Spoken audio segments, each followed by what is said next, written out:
नमस्कार दोस्तों, DD react के एक और रिएक्शन वीडियो में आप सभी का स्वागत है। मैं हूं आलोक। तो आज जो वीडियो लेकर आया हूं वो वीडियो बलूचिस्तान के ऊपर है और सैयद मुजम्मिल शाह और जुनैद अकरम उनकी बातचीत है। तो जुनैद अकरम क्लिप्स जो हैं, जुनैद अकरम क्लिप्स उस चैनल से लिया है मैंने ये वीडियो और टाइटल इसका the Balochistan situation feed Syed Muzammil Shah. चलिए देखते हैं कि इसमें क्या बातें की जा रही हैं और किस तरह की बातें हो रही हैं, क्योंकि मैं इन दोनों का बहुत रिगार्ड करता हूँ। ये इलॉजिकल बात नहीं करते हैं, अक्सर maximum time to the point बात करते हैं। तो चलिए देखते हैं कि क्या बातचीत हो रही है। पे ये नैरेटिव अक्सर सुनने में आता है कि जी ये लोग जो निकलते हैं गवादर में या बलूचिस्तान के दूसरे एरियाज़ में, ये हुकूमत इनकी स्मगलिंग जो ईरान से करते हैं, चाहे वो तेल की हो या वो छोटे से केक की हो, उस पे ताला लगाते हैं, या ये मछली की स्मगलिंग पे ताला लगाती है हुकूमत, तो ये सड़कों पे सन आते हैं कि हमें हुकूक नहीं दे रही है। नहीं, बिल्कुल मैं समझता हूँ कि हिलेरियस है। जितना मैंने बलोच लोगों से कांटेक्ट रखा है लाहौर में रहते हुए, पश्तूनों से रखा है, मैं नहीं समझता कोई और मीडिया पर्सन क्लेम कर सकता है। तो उसमें यह है कि कुछ केसेस में उनको फोर्स किया जाता है कि इसके अलावा कोई काम नहीं करना। इसके बिल्कुल उलट है रियलिटी। क्योंकि अब देखें ना, वो जो कारोबार चल रहा है वहाँ पे, उसका बेनिफिशरी कौन है? आम बलोच तो खड़ा ही नहीं हुआ बॉर्डर पे। तो वो पापा जॉन साहब जो थे उनकी नेटवर्क कैसे बनी थी सारी? वो देखें ना ये चीज़ें। जिन दर्शकों को नहीं पता कि पापा जोन्स वाला क्या मामला है, तो ये पाकिस्तानी आर्मी के लेफ्टिनेंट जनरल रैंक के बंदे की बात की जा रही है। आई थिंक सलीम बाजवा की बात की जा रही है, या मेरे भी दिमाग से उतर गया। एक्चुअली जो पाकिस्तान के पुराने बड़े आर्मी वाले लोग होते हैं वो गायब हो जाते हैं मेरे दिमाग से, क्योंकि जैसे वो देश से गायब हो जाते हैं तो जो वो अपने देश के अंदर है वो मेरे दिमाग में क्या घुसेगा, तो याद नहीं रहता। हम पापा जोन से याद है, इसलिए मैंने आपको ये बता दिया। बड़ी एविडेंट होती हैं। तो इसमें ये आप कहें कि आम बंदे को फ़ायदा हो रहा है। अगर फ़ायदा हो रहा होता तो आप वहाँ जाके डेवलपमेंट देख लेते, कोई जो हुई होती। वहाँ तो कुछ भी नहीं है। अभी कोयटा का बड़ा शहर माना जाता है, वहाँ जाके देखें हालात क्या हैं। उधर भी कोई चीज़ ऐसी नज़र नहीं आती जो लिवेबल सिटी बनाए उसको। तो ये चीज़ है कि ड्रग्स का एक मसला बहुत ज़्यादा है वहाँ पे, उस पर भी फोर्स किया जाता है और कहा जाता है कि ये काम करो तो ठीक है, कोई ये छोड़ना नहीं है, क्योंकि उससे दरमियान में पैसे भी इधर उधर होते हैं, मिडल मैन भी कमाते हैं, सब होता है। ईरानी डीजल भी ऐसी है कि वो बाइकों पे आता है पहाड़ियों से, हाँ, और वो आधी रात को ट्रैवल करते हैं। अब माशाल्लाह कस्टम के हालात ये हैं कि कस्टम 5 बजे पोस्ट बंद करके घर चली जाती है। ये इसी तरह की जंग लगी हुई है, फौजी कह रहा है मेरा 9 to 5 हो गया, मैं जा रहा हूँ। ये सीन बनाया हुआ है बेवकूफ़ बनाने के लिए। अब 5 बजे के बाद ट्रक गुजर जाता है। इस पे आशिर अजीम साहब ने वो कस्टम में सर्व किया हुआ है वहाँ पे, वो सारी स्टोरी भी सुना चुके हैं। तो ये तो मजाक करते हैं और बाद में कहते हैं कि ये लोग करना ही ये चाहते हैं। यार किसका दिल करता है अपने बच्चे को मरवाए? ठीक है, अख्तर मेंगल ने कहा था कि बलोच माएँ मेरे पास आके कहती हैं हमारे बच्चों को ना पढ़ाओ, क्योंकि वो अपने राइट्स मांगेगा, समझ जाएगा। तो तालीम जो है वो ये बातें आपको सिखा देती है, और ये जो बात करता है मेरा ख्याल है वो अनजान है रियलिटी से। So sad. कोयटा में 5 साल पहले एक ही बार मेरा जाना हुआ है, QLF हुआ था, और वहाँ मुझे सॉरी आपकी बात काट रहा हूँ। एक चीज़ मुझे QLF की याद आ गई, अभी रिसेंटली किसी ने बताई है कि Balochistan is the only place in Pakistan जहाँ एक दिन में 70 लाख की किताब ख़रीदी गई है। 7 मिलियन रुपीज़।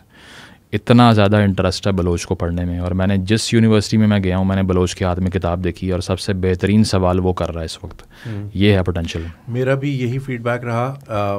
ऑब्वियसली हमारा जो अच्छा, मुझे ये भी पता चला है, ये पाकिस्तान के लोग बताएंगे या जो पाकिस्तानी यूनिवर्सिटीज़ में बच्चे पढ़ते हैं वो बताएंगे, या जो वो बलोच जो पाकिस्तानी यूनिवर्सिटीज़ में पढ़ रहे हैं वो शायद इसका जवाब सही तरीके से दे पाएँ। मुझे जानकारी मिली है कि पाकिस्तान की जो यूनिवर्सिटीज़ हैं उनमें ज़्यादा टाइम तक उनकी लाइब्रेरीज़ में लाइब्रेरी में जो बच्चे बैठे रहते हैं वो बलोच बच्चे होते हैं।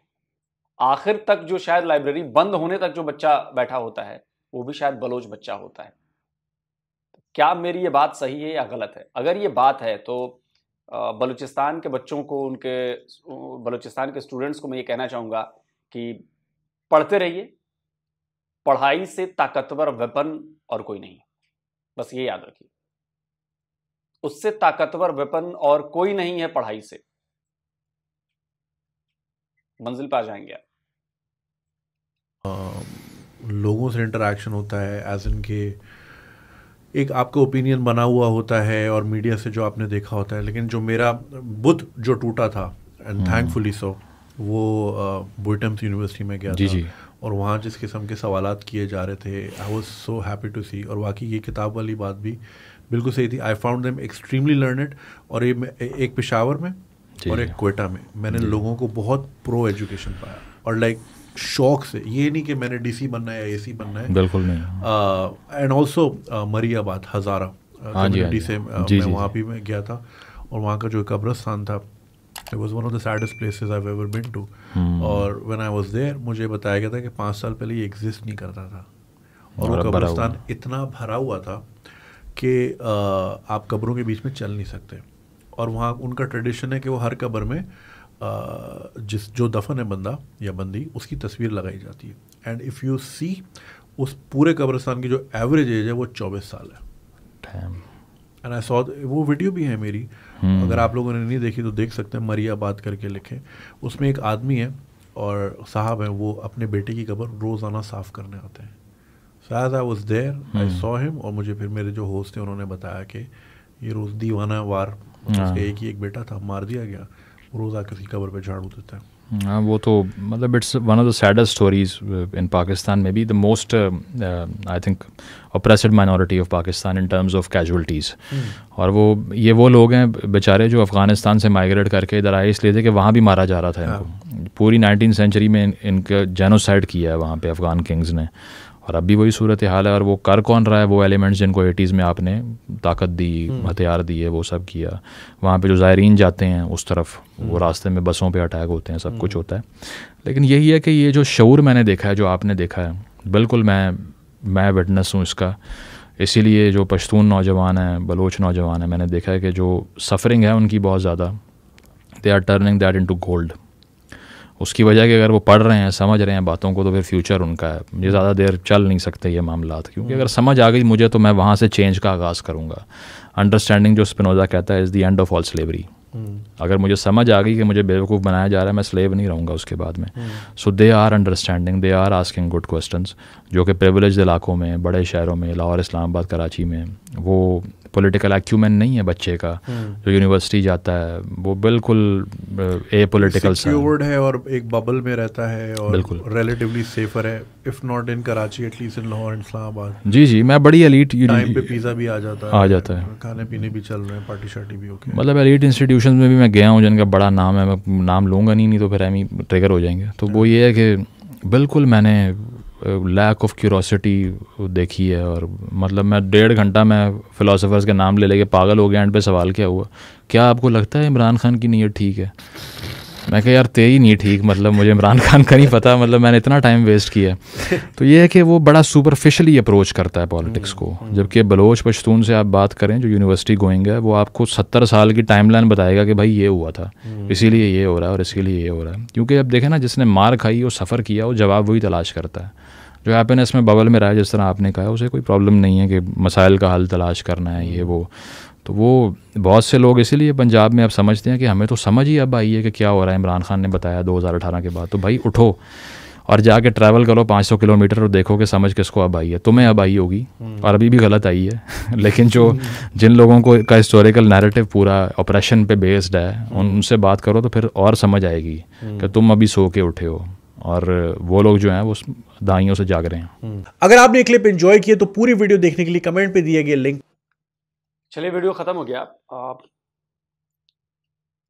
थोड़ी देर की बातचीत में ही आपको समझ में आ गया होगा कि बलूचिस्तान में हो क्या रहा है। बलूचिस्तान में लोगों को दबाया जा रहा है कि सब किया जा रहा है। और मुझे पता है अभी भी ये बातें चल रही है ना कि जैसे वहाँ के जो रिसोर्सेज हैं वहाँ पर यूज़ किए जाते हैं। मुझे पाकिस्तान की एक और लाइनस थी, उनकी एक बहुत पुरानी क्लिप है, आई थिंक मुझे लगता है कि 15-20 साल पुरानी बात होगी वो, और उसमें वो बताती हैं कि कैसे बलूचिस्तान के लोगों के साथ गद्दारी की जा रही है और उल्टा उन्हें गद्दार कहा जाता है। गद्दारी पंजाबी पाकिस्तान के लोग कर रहे हैं, पाकिस्तान की सरकारें कर रही हैं, और गद्दार बलोचों को बोला जाता है। सुनिए। और फिर उसके बाद कहना कि जी वो ट्रेटर से, ट्रेटर हम हैं क्योंकि हम उन्हें नहीं साथ रखना चाहते। हम किस तरह किसी को साथ रखें? हम कहें हम आपकी गैस भी लेंगे, हम आपका तेल भी लेंगे, हम वहां पे छावनियां भी बिठाएंगे और आपको हम हिस्सा भी नहीं देंगे। और ये मानी हुई बात है कि जो रॉयल्टी बलूचिस्तान को मिलती है गैस पे, वो बहुत कम मिलती है बनिस्बत पंजाब और सिंध के। तो वो क्यों एक्सेप्ट करें? क्या वजह है कि वो एक्सेप्ट करें? हमने उनके साथ धोखे किए। बलूचिस्तान बहरहाल एक महरूम सूबा है। हमने 70 वर्षों में बलूचिस्तान को मिसाइल के अलावा कुछ नहीं दिया। बलूचिस्तान का कुल बजट 328 अरब रुपए है। सेहत पर सिर्फ 18 अरब और तालीम पर 45 अरब रुपए खर्च होते हैं। पूरे सूबे में सिर्फ 20% लोगों को पीने का साफ पानी मिलता है। 78% बच्चियां स्कूल नहीं जा पाती और सूबे में 5000 ऐसे स्कूल हैं जिनमें सिर्फ एक कमरा और एक उस्ताद है। 1400 लोग मिसिंग पर्सन्स भी हैं। इनके लवाकिन बरसों से सड़कों पर धक्के खा रहे हैं। तो इसके ऊपर मैंने बाकायदा बलूचिस्तान के ऊपर एक पहले भी वीडियो बनाया हुआ है। उसका टाइटल था कि जो बलूचिस्तान है क्या वो अगला बांग्लादेश बनने वाला है। तो उसमें सारे सबूत दिए थे, लोगों की बातें सुनाई थी। अब वो बहुत ज्यादा करीब पहुंच चुके हैं। मैं ये नहीं कह रहा कि रातों रात बांग्लादेश एक और बांग्लादेश पाकिस्तान से बन जाएगा, नहीं बनेगा। बलूचिस्तान बलूचिस्तान रहेगा, लेकिन हालात बांग्लादेश वाले ही हैं। दोनों की जो कहानी बढ़ रही है ना, जैसी बांग्लादेश वालों के साथ हुई थी, सेम कहानी बलूचिस्तान वालों के साथ हुई थी। वही युवाओं को मारना, सप्रेस करना, उनके रिसोर्सेस खा जाना, उनके पैसों पर अपने इलाके को रोशन करना। बलूचिस्तान से आप कोयला निकालते हो, गैस निकालते हो, पता नहीं तांबा निकालते हो, क्या क्या निकालते हो, बलूचिस्तान को कुछ नहीं देते हो, सब कुछ वो पंजाब वाले इलाके में लगा देते हो। तो ये बलूचिस्तान का नौजवान अब ये समझने लगा है, क्योंकि बलूचिस्तान का नौजवान अपनी हिस्ट्री पढ़कर आ रहा है और वो पढ़ाई कर रहा है। पंजाब के नौजवान पढ़ाई नहीं कर रहे हैं, पढ़ाई बलोच कर रहा है और डीप स्टडी कर रहा है। और जाहिर सी बात है कि जब वो पढ़ेगा, बातों को समझेगा, वो सवाल पूछेगा, और सवाल पूछ रहा है, और वो एक दिन इतना पावरफुल हो जाएगा, यकीन मानिए इतना पावरफुल हो जाएगा, आपके संभले नहीं संभलेगा, जैसे बांग्लादेश नहीं संभला। बांग्लादेश ने ठान लिया कि अगर आप हमारे राइट्स नहीं दे रहे हैं, हम पाकिस्तान के साथ नहीं रहेंगे, और उन्होंने अपना अलग मुल्क ले लिया। आज आपसे वो बेहतर है, आज आपसे उनकी इकोनॉमी बेहतर है, आज आपसे उनका एजुकेशन बेहतर है, आज उनके यहाँ बहुत कुछ बेहतर है। हालांकि अब मैं अगर देखूं दूसरे नज़रिए से, मैं भारत के नज़रिए से देखूं, तो वो भी पाकिस्तान बनने की राह पर चल रहा है। वहाँ भी रेडिकलाइजेशन बढ़ रही है। उस वक्त जिन लोगों ने विरोध किया था बांग्लादेश बनने का और बाकी सारी चीज़ें करने का, पाकिस्तान का साथ दिया था, वो लोग अभी भी हैं, बांग्लादेश में मौजूद हैं, और वो सारे मिलकर फिर से उसको पाकिस्तानी बनाना चाहते हैं। अब ये तो बांग्लादेश के ऊपर, बांग्लादेश के लोगों के ऊपर डिपेंड करता है कि वो पाकिस्तान बनेंगे या बांग्लादेश बने रहेंगे, ये उनके ऊपर है। बट कुल मिलाकर बात चूंकि बलूचिस्तान की हो रही है, तो इन दोनों की बातचीत ने, 7 मिनट के इस वीडियो ने बहुत कुछ समझाया है। और अगर पाकिस्तान की जो एलीट है, जिनके पास कंट्रोल है पाकिस्तान का, वो टेकन फॉर ग्रांटेड जैसे लेते आए हैं अब तक और जैसा ले रहे हैं, क्योंकि अब सिचुएशन आपके हाथ से निकल चुकी है। और यकीन मानिए ज़्यादा देर नहीं है, अब 2-4 साल, 5 साल, 10 साल, हद से 15 साल, उसके बाद खेल हो जाना है। उसके बाद मत कहिएगा कि जी भारत की साजिश है और राग की साजिश है और सब लोग यही कूद पड़ते हैं। हाँ जी, तो फंडिंग कर रही है ना राह वहां पे। अरे भाई, तो प्रूफ दे दो यार। मैं तो सीधे कहता हूं कि अगर आपके पास प्रूफ है कि वहां पर भारत की फंडिंग है, तो आप लोग भारत को इंटरनेशनल कोर्ट ऑफ जस्टिस में क्यों नहीं घसीटते हो? पाकिस्तान हमें यूनाइटेड नेशन में लेकर क्यों नहीं जाता सबूतों के साथ कि देखो जी ये भारत कर रहा है, वहां पे फंडिंग कर रहा है, वहां पे हथियार दे रहा है, पैसे पहुंचा रहा है? क्यों नहीं कर रहे हैं आप लोग? उल्टा एफएटीएफ में आप लोग हैं, मतलब थे, अब फिर से चले जाएंगे, इसलिए कह रहा हूं। हम आज तक एफएटीएफ में नहीं गए। अगर हम ऐसे कांड कर रहे होते, ऐसे कर्म कर रहे होते, ऐसी करतूतें कर रहे होते, किसी की तो नजर पड़ती। सारे लोग हमारे दोस्त नहीं है ना, अमेरिका भी हमारा दोस्त नहीं है यार, फिर भी हम एफएटीएफ की ग्रिल लिस्ट में कभी नहीं गए। कोई तो वजह होगी, हम इतने अमीर भी नहीं थे पहले, लेकिन आपने मानना नहीं है। चूंकि आपने तो कहना है कि अगर भारत ने कह दे कि सफेद रंग है, तो पाकिस्तान कभी नहीं कहेगा सफेद, वो कहेगा कि जो हरा है जी। भारत कहता रहे, मुझे उससे क्या, मैं ये तो हरा है, यही चीज है। तो आप लोग बलूचिस्तान की प्रॉब्लम समझ नहीं रहे हो। बलूचिस्तान की प्रॉब्लम जहां पहुंच चुकी है ना, बस मुहाने पर है। जल्दी मिलता हूं एक और नए वीडियो के साथ। नमस्कार। जय हिंद।